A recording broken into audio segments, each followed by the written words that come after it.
Question 7. Looking back on your preliminary task, what do you feel you have learnt in the progression from it to the final product? By producing the preliminary task, I learned the basics of how I would format my final pop magazine and was able to use the different Photoshop techniques by experimenting and practicing with them in order to then be able to use them within my final music magazine.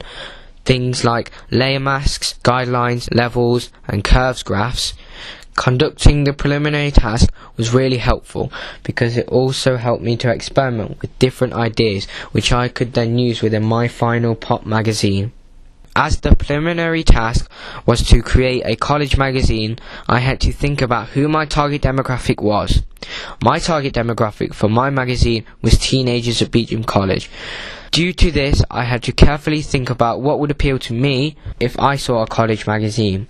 The preliminary task made me realise the importance of getting to know your target demographic, because when I gained a clear idea of who my target demographic was, I had a clear idea what I needed to implement within my magazine, such as the images, fonts and colours, in order to make it more appealing to my readers.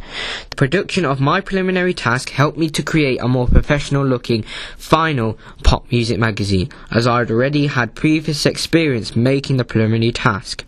This made it a lot easier to make my final pop music magazine more conventional to that of pre-existing pop music magazines.